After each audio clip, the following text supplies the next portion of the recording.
What's going on, John? Nothing much, man. I'm excited to be sitting in front of you via, you know, technical devices. So, Technical devices. Yep, yep. Last yeah, time you but and I no, we were in person together, and now we're yeah, I doing think we this were in Las virtually. Vegas. We were in I Las think it was Las Vegas. Vegas. I think it was Yeah, at the was it at the Paul Mitchell show? yep, it sure was. I think the last Yeah. one too. Do you remember how long ago that Yeah, was? had to be like 5 years or so, You're maybe spot longer. on. No, you're spot on. It was, I actually looked it up. It was August of 18. So that was 5 years, just 1 month shy of 5 years ago.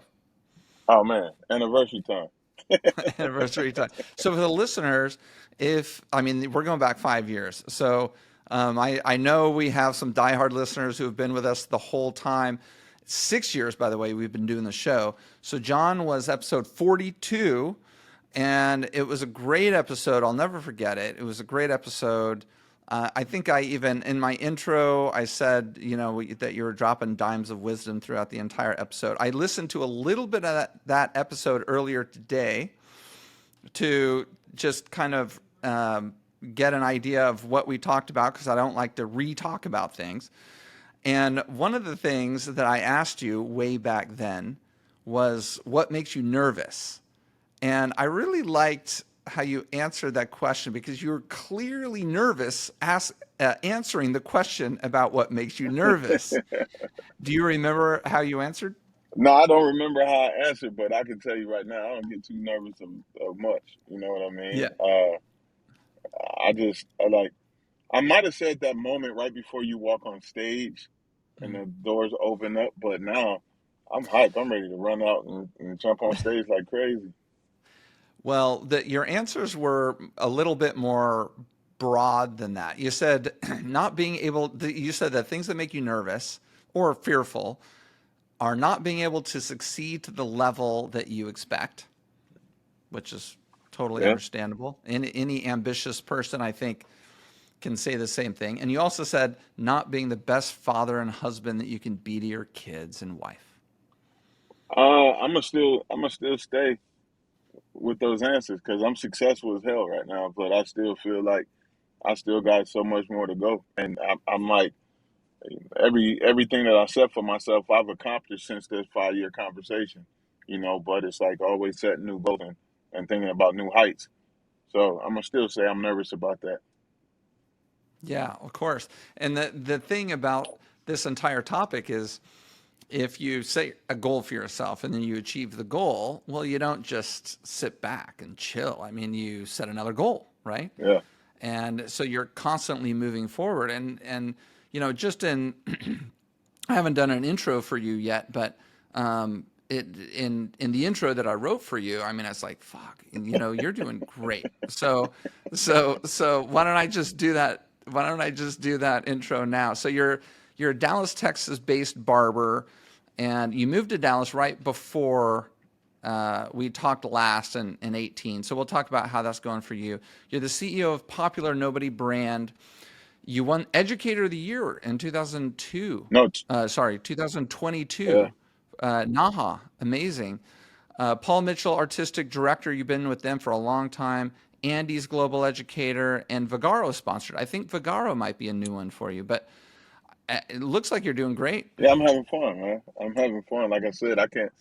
When people ask me like, "Yo, how you doing?" I'm like, "What is there to complain about? You just heard all the stuff that you read. You know what I mean?" And everybody listening, like, I ain't got much to complain about. I'm just enjoying life, and I'm continuing to work, continue to grow, and yeah, I'm enjoying it. Amazing. Okay, so before we started recording, I was saying how I'm from Dallas. It's hot as shit there. It's one of the reasons I moved. I moved in, let's see, when did I move? I moved in 1994 to Southern California because it was hot as shit then, and it's hot as shit now. And how hot is it there right now? Right now, I'm sitting and it's 98 degrees right now. So, and it's 6:10. So you would think the sun is going down. It'll be a little less heat. That's a lie. You can still fry egg on the concrete. Yeah, it doesn't cool down. That's actually my wife's favorite thing about Texas is how in it could be 10 o'clock at night and it's still warm. Yeah. Whereas in Southern California, you know, because you're from Southern California, well, as soon as the sun goes down, it goes from like 80 to 55. Like it drops immediately. Yeah, I was in San Francisco a couple weeks back, and literally, I'm like, I'm going from 100-degree weather to 58 as the high, and I'm like, yo, this is bipolar. I think I'm gonna get sick. Yeah, that's how it is here. Okay, so you got all these things, you got all these balls in the air. How, I mean, give me your schedule. Like, what's your schedule this week? Are you traveling somewhere? Because you've got all these sponsors. You got to make them happy. You got responsibilities. Are you on the road all the time? Are you working in the shop? I mean, give us the lay of the land. So every day, I am a director of the Paul Mitchell Arlington Barber program. So I'm handling that every day, either in the building or outside of the building. If I'm on the road, I'm handling that, but also still doing my obligations on the road. So that means I got to stay up later when I get to my hotel room to make sure I get my workload done.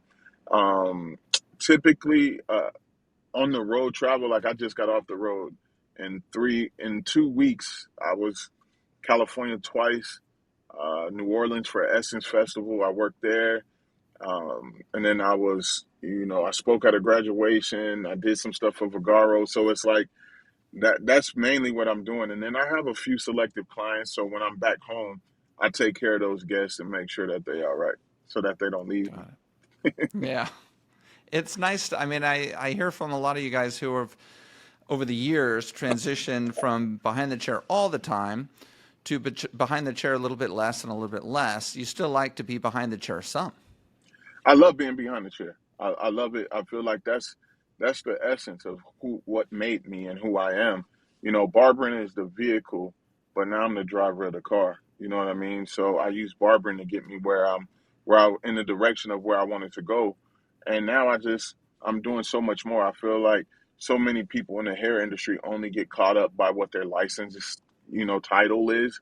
And to me, it's like, Ma, we're more than that. And so I think for me, it's like being a leader in a social media space and platforms that show, like, hey, you could definitely be an independent. You could definitely work with corporate. You could definitely do more other than what your license say you are. Okay, so you're doing, and you're the embodiment of what you just said, and one of the things that you're doing that's very interesting and very corporate is being the what'd you say, director of the Paul Mitchell Barber School? Yes. Okay. And so that's a daily thing, even when you're on the road, like you said. And this is one of the things that a lot of people don't understand. They just see the glitz and the glamour of the posting on Instagram and, oh my God, popular nobody's everywhere and he's everything and all that stuff. But when you get home, you have shit to do. Like when you get back to the hotel room, you still have these real responsibilities that are zero fun, right? Like you've got to get on your laptop and you got to bust out some work. Yeah, I still got a real job. Like Yeah. I still work behind the scenes and just doing a lot. Like that's just one thing that I got to do. But I have deliverables I got to turn in. So, editing content, that's all considered work to me. Even though it's fun work, it's still work. And so, at the end of the day, it's like people want to see the glitz and glamour, and then other people want to see what it really takes. So I started filming a lot of behind the scenes of my travel life on YouTube and putting my Nice. YouTube out there. So like what you see makes it to Instagram, that's the highlight. But I'm gonna give you the pregame, and I'm gonna give you all of that stuff from flying, hotel room, quick conversations, and words of wisdom and words of affirmation of like what it takes to actually do this. Because a lot of people think it's just easy because of the way we might make it look on Instagram, but it definitely, especially for me, I'm a big dude. I'm 6'6", 330 pounds, so it take a lot for me to move around on these small airplanes. Yeah. No kidding. I was just on a 13-hour flight from Europe, and Ooh. I'm 6 feet, and I'm not at all as heavy as you are, and my legs are bumping up against the chair in front of me, so I can't imagine I mean, you got to be straddling the chair in front of you. It's tough sometimes, but that's I always tell people don't find a negative in what you ask for. I think so many people they hate what they do, but they ask to be in that position. So for me, I Right. look at it and say, I'm gonna get up and do my job to my best ability every day, whatever that job is, because I asked to be in this position. When it's a missed flight or delayed flight or canceled flight, people whine and moan about it, and I'm like, yo, most people got to travel on that highway to get to work. My Yeah. travel is in the air, so I can't complain about whatever traffic I got in the air because I'm blessed, really, when you look at it. Yeah. 100%. And that mindset is so important to being successful. Have you seen the Arnold Schwarzenegger documentary on Netflix? No, I There, haven't, but it's new, I think, and it's great. It's great. And there was something that he said, and I'm going to butcher the shit out of it. It's not going to be verbatim, but it'll be close. The essence will be there. But he said something like, he basically has a higher tolerance of discomfort and pain than other people, and so that allows him to achieve his goals because so many other people, as soon as there's a little discomfort or a little pain, they're out. They're yeah, done. and that's true. Like for me, I've been fighting a battle. You know what I mean? And it's like I think so many people get to the point where they're just about to succeed and then they end up stopping because it becomes too much and they're like, I can't do this anymore. I don't want to do this anymore. And it's like, wow, you done made it so damn far. Like, why turn around now? And I think for me, everything that I've ever accomplished, it was because I had to. I know we hear so many people say, it's less traffic on the extra mile. You got to go that extra mile. Every time I get myself into something, I'm going that extra mile. And I don't care how much traffic I got to fight through it, but I'm going that extra mile. Yep, that's right. It's almost like taking yourself out of the situation and driving from above. Okay, so talk about the barber school since you're in charge of one in Arlington, Texas. I think you said Arlington is a suburb of Dallas. For those who don't know, Hmm. and you're running the barber school over there. Paul Mitchell schools. Everybody knows that they're good schools. They cost more than other schools, and you got to be pretty serious to go and be part of one of those schools. So tell us what you're seeing over there. Well, like how are the kids? How not? They might not be kids, but tell us how the students are, and what are the challenges you guys are having over there? Um, I think the challenges for most barber schools in general is like clientele. Making sure the clientele is consistently flowing in. Um, but Yeah, I mean, getting the clients to come in for the students to practice on. correct. And then also Yeah. too, like you got this generation of students right now, especially in barber school. They only want to learn how to fade. They only want to know how to do what they do with the clippers. So for someone like myself who has seen success with scissors in my hand, with learning how to do enough color. I'm not saying I'm a color specialist. I know how to do enough color, to try to get them to come into school and be open minded to understanding that you can do this type of work and make more money than the average barber. It's hard for them to see that when they first get in the building because they're so used to just saying, I'm a barber, and I only want to do this, I only want to do this. So breaking that mindset of them saying, being okay with saying, you know what, I'm coming here to learn more and I'm coming here to learn everything. That's a challenge. Hmm. Oh, I bet.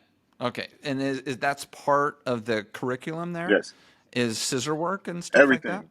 Like even like at our Wow. school, I implemented like we give them business courses, marketing and branding, social media. Like I want them to walk out of that school ready to open a business and understand how that business is going to function and work, not just being a barber. Hmm. That's great. And how much does it cost? I believe the school is like 15 to 17,000. And how many hours? Now state regulation, 1,000 hours. 1,000 hours. So they lowered just like California lowered. Yeah, everywhere is pretty much going to 1,000 hours at some Hmm. point. I understand there's some changes in the way that the feds are treating trade schools, and Yes. offering financing for those. So where are we with that? To be honest, I don't know 100%, and so I don't want to misquote or misspeak. I can say I did go to Washington D.C. On Capitol Hill Day to actually speak about our industry, about gainful employment, and about how they look at our trade schools and penalize us different than every other school. And so, um, I think I would encourage everyone to look into that and look into gainful employment and look into them taking away Pell Grants and stuff like that. Like I said, I don't want to misspeak on it, Yeah. but that's the gist of it. But I will encourage everybody to go dig into it, find out information. If you see a petition come up, sign it, because it's so many people. The hair industry have made millionaires. The hair industry has made thousandaires. But I do know if we get rid of those grants and we get rid of all of the things that could help us, what's going to happen to the current business owner? You're not going to be able to employ real solid hairdressers anymore, our Yeah. barbers, our nail techs, our estheticians. And what's going to happen is then their business is going to be affected by that decision coming down from the top. I heard a lady say, she's from the South, and she was like, fish rot from the head. And if it's going to rot at the top, it's going to come down to the rest of us, and it's going to affect our whole business. And so, and our business models. So I would encourage anyone, if you see it, you see the petition, sign it, get with legislation in your area and talk to them about all of this, because we don't want our industry to be penalized for a friend looking out for a friend. Right. The Professional Beauty Federation is on this. I'm chair of that group, and Fred Jones is, the guy who does a lot of the work for that organization. He's a lobbyist. He's tight in Sacramento, and the Professional Beauty Federation probably has some information on their website about it. But I know that it's something that that association is watching very carefully. And last time I spoke to Fred a couple of weeks ago, we were concerned about a few things. It's, money is the lifeblood of a lot of things, and this industry included. A lot of students need that financing from the federal government in order to pay for school. That's the way it works. So that's great that you went up there and did that, and hopefully we can work something out. Yeah, they always say follow the money if you want to know what's happening. Yeah. And money is always going to be the root of all evil. People do Right. some weird things for some money. You know what I mean? Oh, anything. Some people do anything for money, and like you mentioned, we in the salon industry have gotten rolled into the for-profit school kind of controversies that have been out there. That I think we've all heard or read about this for-profit school or that for-profit school that turned out to be a fraud, and charging people for like a business degree that was fake or something like that. And Hmm. our industry, unfortunately, is kind of wrapped up in there with that. Yeah, and it sucks because we got a lot of people that just want to keep advancing and enhancing their knowledge, in our industry. And so sometimes when they see opportunities like that, they jump on them. And Hmm. unfortunately, that this situation is starting to put a lot of us at question about like our industry and will our industry survive? We made it through COVID, we made it through the recession. We're in the current recession right now. It might not be as spoke upon, but our industry is still thriving. The people in our industry are still thriving, but the next generation and the generation after that, they could suffer from something as big as this happening to our industry. Hmm. No doubt about it. All right. So, what would you say is the top one or two business uh, points that you want to get across to your students at Paul Mitchell Arlington before they graduate? To understand that there's no such thing as hiding money. You Is can't hide what? money. There's no Hiding such thing money. as, yeah, for a long time in our industry, they're like, oh, you can hide your money, you can hide your money. Now you can't. Got Share it, it. show it. Because in order for you to live the life that you want to live, you got to show some paperwork behind the money that you saying that you do make. And so I think that's one. And then also understanding be the leader. If you're deciding to open your business, be the leader that you wish you had. Don't, I tell people all the time, it's two type of leaders. You lead with a whip or you lead with a banner. The leader with the banner, he's right there marching right in front with everybody else that's around him and creating a movement. And then it's the leader with the whip that's standing behind, dictating and telling people what to do and where to go. And so you got to pick what leader you want to be and know its consequences and repercussions to every type of leader you want to be. Either you're going to take the heat for being up front, or you're going to take the heat for being out back.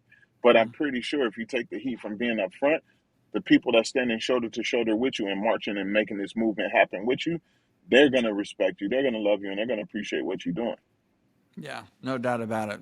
Courageous, be a courageous leader, and yeah, 100%. The first point, though, I wanna talk about that for a minute, and because it's a great point, and I don't know if and I was doing the math, 6 years now that I've been doing this podcast. I don't know if we've ever actually mentioned being above board with your income versus underground with your income as it relates to taxes. And I think it's a stereotype that a lot of hairdressers, hide their income from Uncle Sam, or what if you live in a state that taxes you like California? You don't. Lucky you. Hate you right now. California, we're like at 13%, I think. Yeah, have Yeah, fun. and then if you have some stocks that go up and you sell them, they want like an additional 4% or some crazy shit. Anyway, um, but by hiding your income, all of a sudden you can't get a mortgage for a house, right? Right.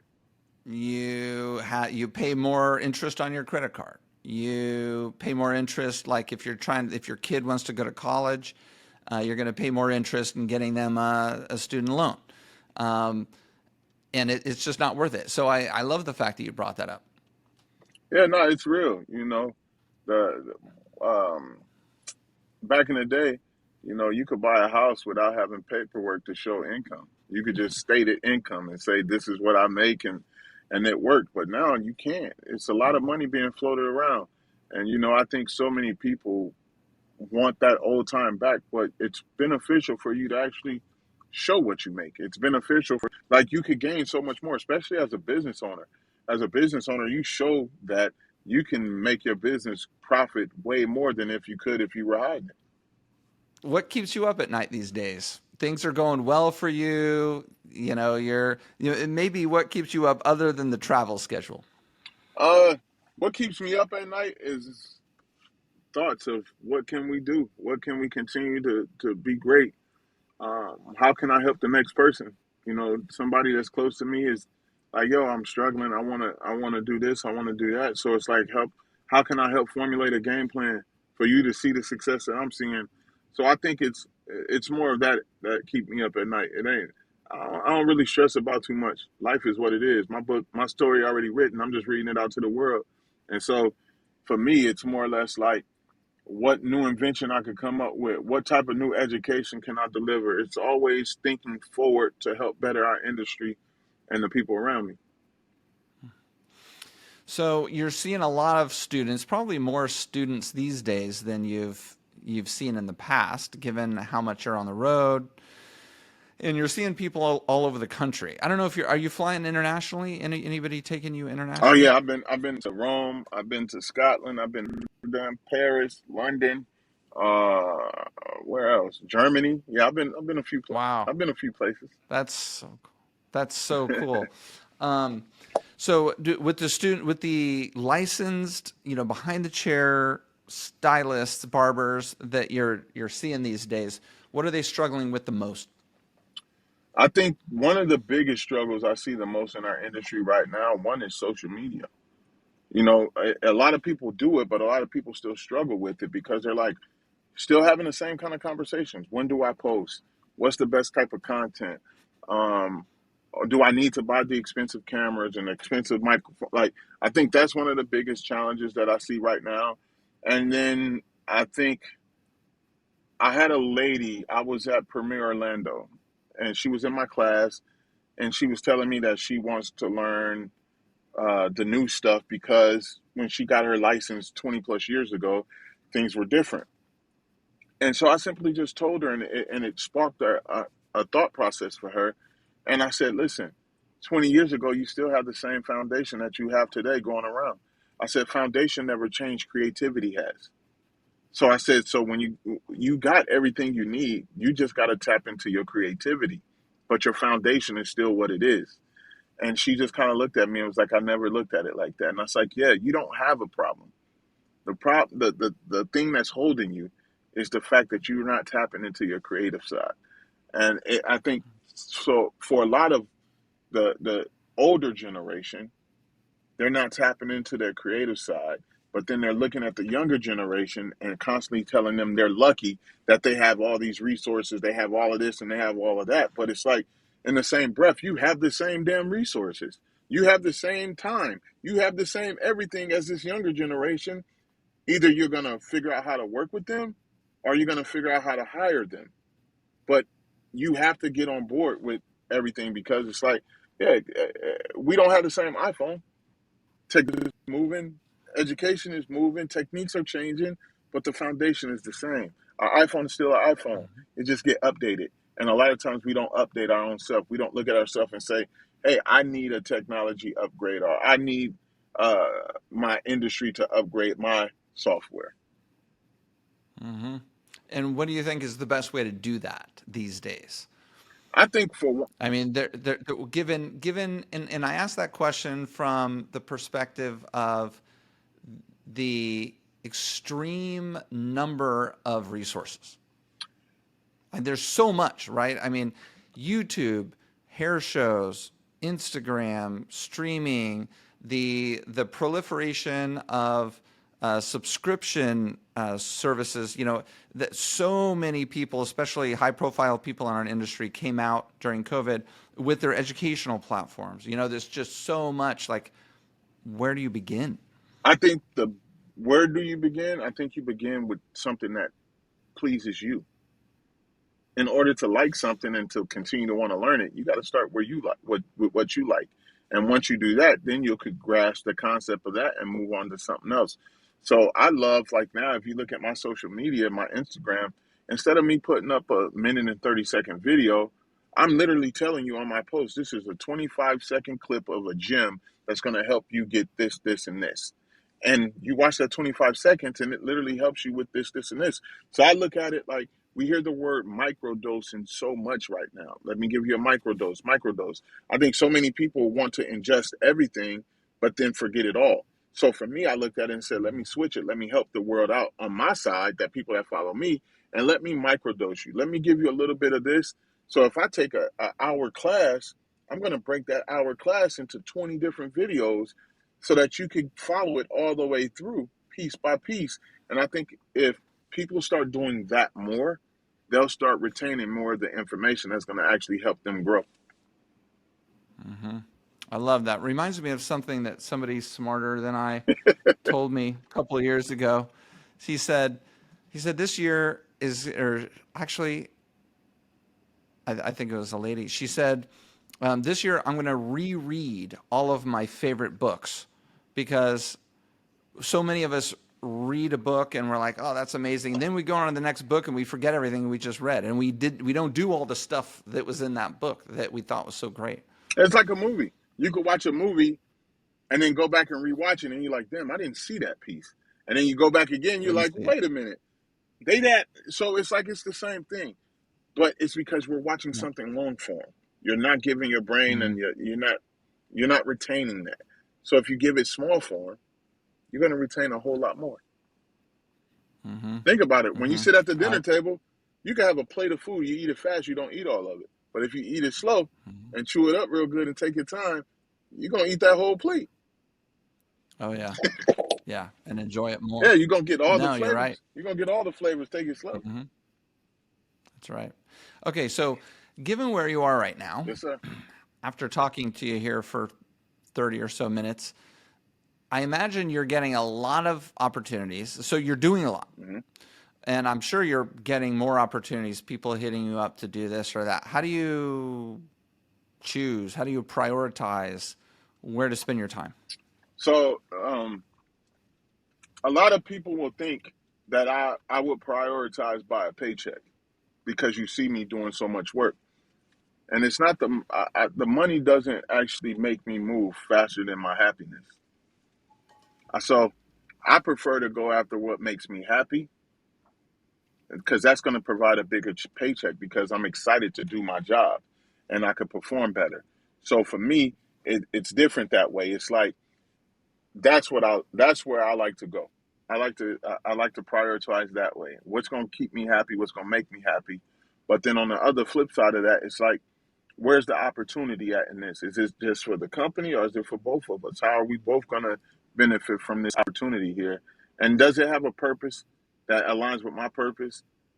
Am I going to be passionate about it? So I think for me, that's where I go to.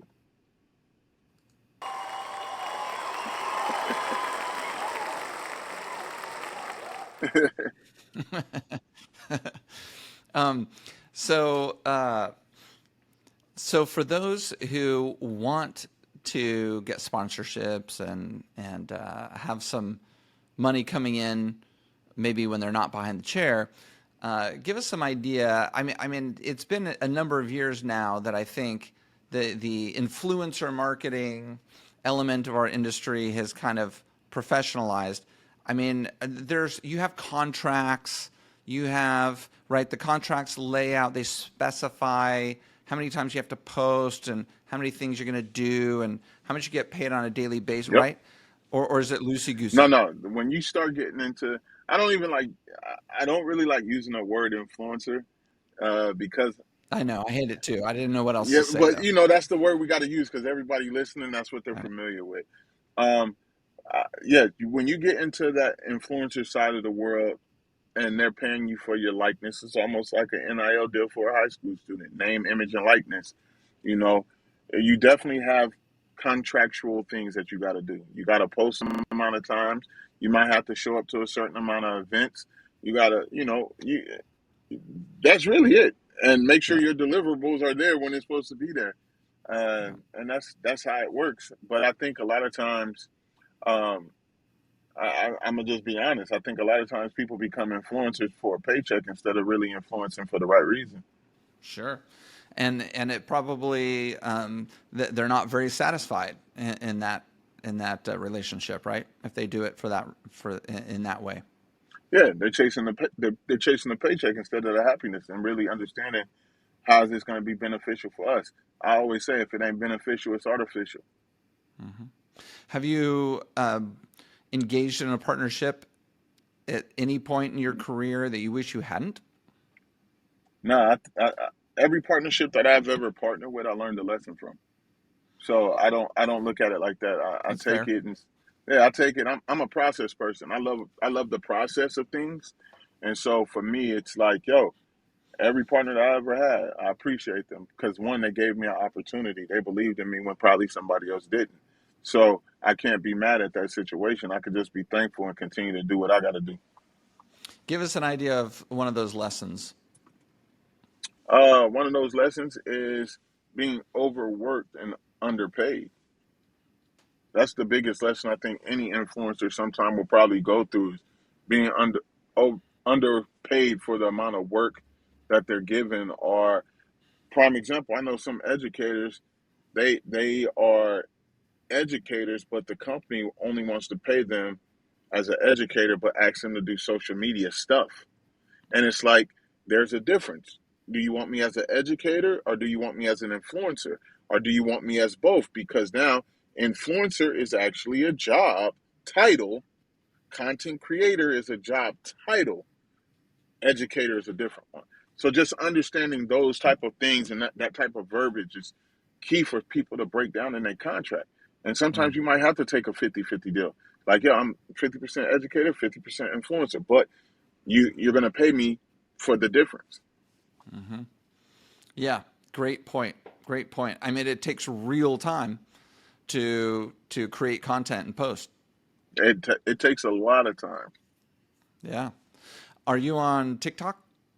I'm definitely on TikTok. I suck at it. I ain't even gonna play around. My TikTok game is trash. My son was like, "Dad, I'll run your TikTok for you." I'm like, "You might have to, bro, because you pretty good and I suck." So It could be worse than mine. Okay, so I probably got you beat. I don't know. I mean, mine is so bad. I almost don't want to improve it. It's so bad. I'm almost proud of it. I filmed one video of me looking at the screen like an old man, like what is this button here, kind of a thing, and then I just posted it, and then I think I posted a second video, and that's it. That's all I've done. Now, Salon Republic, we've got real videos on there, and they're actually pretty entertaining. But mine's comedy. I mean, even my Instagram, I'm just so bad at it these days. About every 3 weeks, I'm posting. Yeah, nah, Instagram, I'm solid there. Now YouTube, Yeah, I'm producing different kind of content, so I'm solid there. yeah, I figure I travel all the time, so I might as well film me traveling. yeah. And then Vagaro got me a couple of weeks ago dancing on TikTok and shaking my hips, and I was like, yo, this is a little weird. I feel like I'm going into that TikTok black hole. I don't want to go there. It's sucking you in. Yeah, it was just pulling me in, bro. So Yeah, like now, I'm like, yo, I can't TikTok no more. No dances. yeah. So I'm almost asking this question, but I don't want to ask you the question. I mean, you're sponsored by Vagaro, but the question that I don't even know if you can answer this honestly, but I mean, there's a good number of booking apps out there, and Right. one of the things that I get asked a lot, and I don't know why I get asked. I guess I'm not sponsored by anybody. People think I'm unbiased, and I have kind of a high altitude view of things, but they asked me which booking app is best because it's one of those things that it takes a lot to research booking apps, to go to the website, to look at the functions, to test out an app. It takes time, and nobody wants to put the time in, right? Right. So, I mean, give us what you want to give us. Knowing that you're sponsored by Vagaro, but like if somebody doesn't know anything about booking apps but they want to do it, like what's your best advice? So I'll just tell you my process. Well, the reason why I signed with Vagaro, I went in and looked at their software and seen like how is it going to help me save money and make more money. That's rule number one. As a stylist behind a chair, barber behind a chair, nail tech, tattoo artist, whoever in the beauty profession, meaning fitness as well. How do you want, like, how is this going to benefit me? And so I looked at it. I'm an educator. So inside of Vagaro, I could teach live classes from inside their platform. So, yeah, you see, the look on your face just showed I didn't know that. right. And then they also have a get a pay later feature. Yeah, I saw that. That's cool. So so think about it. As a barber, if I'm getting into say SMP, or Cosmo who does extensions, some people can't afford that service, but they could if you gave them that option. And then as a business owner, you're looking at, okay, well, I could put my renters on direct deposit, and then I can also pay out directly to them as well. Um, Vagaro has a marketplace, so when people are in the area looking to find a stylist, a barber, whatever, they could look you up. So it's like those little small things, the pop up ads, getting rid of the hard conversation of asking someone, do they want to add on service? It does it right there for you in the app to where it pops up on the screen to have that conversation for you. The forms that I'm allowed to now have all new guests sign a form that say, hey, I could use your images on my social media or any way I want. So they have all of these processes. And so for me, I felt like that was the win.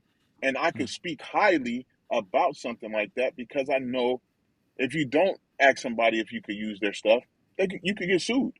So Mm-hmm. it's like, let me.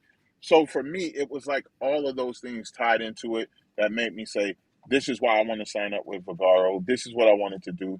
And it gave me one place that I could do all my things that I love to do from. Cool. Got it. That makes sense. Yeah, it Got makes it. a whole. Um, I mean, it almost seems like an arms race with a lot of the different companies. Like Vagaro came out with the pay later, the get your service now, pay later thing. I think I saw another company advertising the same thing. I forgot what it was, and I could be wrong. And then there's I think it was Gloss Genius came out with the um, you know, the transaction fee, the 3% credit card transaction fee. You can put that on your client, with Gloss Genius. Then I think Vigaro or Booksy, went right in there and did the same thing. And it seems like they're all, trying to add that functionality. And then when I talk to a lot of the hairstylists, they're like, "Oh yeah, we don't use any of that shit. I just book it. I just, book my clients, and I don't use anything because there's too many functions." Kind of reminds me of my car. Like my car would probably clean my shoes, and there's a button that would do that for me, but I don't know. It's too complicated. I don't even do it. But But it's nice to have that stuff. just imagine if they did use it though. Yeah. How much money And I'm you sure, actually make and save? sure. Yeah. Oh, what is it? The no-show protection. That's a big one, Yeah. right? So Vergaro and I think a couple others have come up with the no-show protection, which is big. that's what I'm saying. Like it's just yeah, I get it. Every company has their features and benefits that will best suit anybody. I just told the story of why I chose the one I chose. Yeah. Yeah. No, it makes sense. What's the most difficult conversation you've ever had with a client in the chair? Uh, I don't think it was about their hair. It was more or less just life. You know what I Yeah. mean? I think it's just more or less about their life and what they're going through. Because for us as the barber stylist, we're taking on that energy that the client sit in our chair with. And sometimes we got to carry that energy. So for me, I think it was not necessarily hair conversation. It was more like life. Do you remember one? Now, I got so many that it's just, I think every day that we touch a guest, we're going to get a story.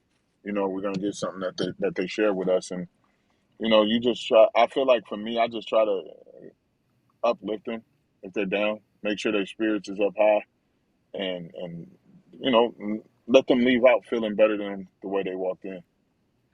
Who's inspiring you right now in the industry? Right now in the industry, uh, me. uh, With all modesty. yeah, no, I don't pay too much attention to what's going on like in our industry that way because it is a lot of fluff, and just being honest. And I just pay attention to what I have to continuously do to be great and to continue walking my greatness. And so when I when I say me, it's not to sound arrogant or cocky or anything like that. It's just Sure. I'm so focused on my passion, my path, that I don't have time to look around and sometimes see. I'm jumping show to show, flight to flight, train to train, plane to plane.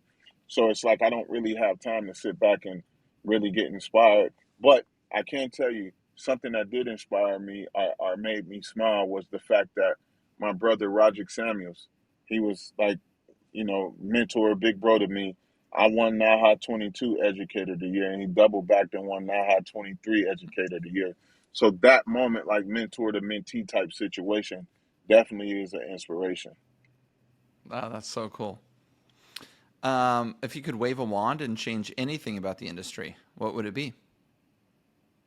If I could wave a wand and change anything about the industry, um, I would I would wave it back to the fact that having companies understand how valuable educators really are and understanding there's a difference between educators and teachers, are good haircutters, are good colors. Not everybody can teach you the why of what you're doing, but everybody can show you how. And so it's Interesting. like being able to sit down with, the people who make decisions at companies and just talk to them and find out like, okay, what makes this person a better educator than that person? Or, when did you sign this person? Like just to have those type of conversations because for me, I'm always looking now that I've crossed into the corporate side of it, I want to know. I want to sit in those conversations. I want to be a part of them. I want to hear like what is this person bringing of value to our situation, and are we even set up to the type of success that they could bring just because they may have a big Instagram or social media following? Does this person really love our product? Does this person really love what you're offering them? Or are they just doing it for the check? Hmm. I imagine that if you sat in a boardroom and sat in on the conversation with the people who are making those decisions, they would probably say, who's selling the most product? That's the best educator for us. All right. Do you think so? No, not necessarily. I don't believe that, because you might have a educator who can educate on the product a whole lot better than somebody else, and storytell way more than somebody else, and be a master of ceremony, a real MC on that stage, and they might not just sell a lot, but they're giving out the information needed. But the company Yep. always look for the ROI. Sometimes the Yep. ROI might not come down to 2, 3 years later, even during Right. events. You might want to do an Eh, event, and you spend the money as a company, and you're like, oh, well, that team didn't work, so you break it up. And it's like, I pay attention to sports. You got to build chemistry. You got to build all of that, and you got to trust the players that you got in place to actually build that for you. Yep. That's the hard part, is attributing those sales down the line to that initial, or attributing those returns to that investment. It's really hard, Yeah, definitely. but a good educator is going to convey a lot of things about a brand that is going to make those people who are learning want to be part of that brand. Right. They're gonna definitely lead the movement. They're not gonna lead the moment. It's a lot of people that can lead moments. You want people that lead movements. That's right. That's right. Wise words there. Uh, Hair horror stories. You got any new ones for us? Actually, I think 5 years ago, 5 years ago, I don't even think we were doing hair horror story. It was Jacob Kahn, and I wonder, actually, was it the same Paul Mitchell show in 2018? I got to go back and look at our episodes, because if Jacob Kahn's episode was around yours, around 42, 43, He was there. then he was there, wasn't he? He was there. So he was like, he gave me the idea for the hair horror story, and here we are 5 years later, and what, 300 hair horror stories later? That's how shit happens right there. That's how shit happens. Yeah. So hair horror story. You got any hair horror stories? Hair horror stories. Yeah. I'm gonna talk about one from myself. Good. So when before we knew what like side effects COVID had on people, like I was sitting at home one day and I'm like, my forehead is itching, and I'm like, I'm blaming my boy. I'm like, yo, this dude messed up my hairline. My hairline is itching. I got skin peeling discoloration. And I'm like, yo, this is bad. Then my scalp started to get really dry, and I'm like, yo, I don't know what this dude gave me, but this is not nice. And so Hmm. then come to find out, do your research, COVID had side effects of all of those symptoms: the dry, itchy scalp, the peeling, and I was like, it's almost like having that No COVID. kidding. Yeah. So I literally broke out around my whole hairline on one side of my face and back into my hair. No. So yeah, that was one of my hair Huh. horror stories. And then I had I a had no idea. yeah, and then I don't use. Another one. It's not a horror story. It's actually funny. I'm a barber that don't use enhancement. I don't. I Okay. don't. And like the powder and stuff. Yeah, I don't. I don't. That's not my forte. I love to use Yeah. product to, and really hone in on my skill set. And a couple, like 3 weeks ago, I had a client. He's a celebrity. He come in, he sits in the chair, and the first thing he says out of the gate is, "I want Beijing," and I'm like, and I'm sitting there. I'm like, one, I don't use it. Two, I definitely don't have it. But I know that if I don't produce something, you're gonna go find somebody that got some Beijing. Right. And so, long So hold on. Hold on. For the listeners who don't know what it is, tell them what it is. Beijing is just like a dark. You could get like jet black. A lot of barbers use it to really enhance beard lines and hairlines, and it just stains and it washes out in a couple days. Like It's like a fiber, isn't it? Like a powdery, fibery sort of thing. you know what? I've never used it, but it's a color, but it's just not a Okay. permanent color. And it, and Okay. it washes out over time. Then you got the guys that use airbrush, and so my client sits in and he's like, "I want Beijing." I'm like, "This is the first thing he said to me, and I don't have none." And so I was like, I just scratched my head for a minute, and he called it critical thinking skills because he watched me sit back and I scratched my head, start rambling off. Give me 3N, give me this formula, give me that, give me a half ounce. And then I mixed up some color and put it on him, and he fell asleep. And when he woke up, he was like, "This my hair? I actually got hair." And so, because he's balding in the middle, so I put all of it. uh, I gave him some color, gave him a nice hairline, and now he's like, he loves color. He don't even mention Beijing no more. He just wants me to do a haircut and color on him. is he gray? Is that why he wants color so bad? No, he's balding. So He's yeah, okay. he's balding. So I use the color to dull down the shine, and his hairline Ah, is really light. So I also use it to strengthen his hairline. And hmm, so he hadn't seen himself that way with his hair just being colored. Not like that's and so he was like, now he's I just cut his hair today. so funny. So funny. Any last words for the community? Any last words for the community? You know, just remember we all blessed individuals, and more importantly, you're right on time with that. Sorry, no. That was too early. I was trying to cue it up, and I didn't see that the volume was up.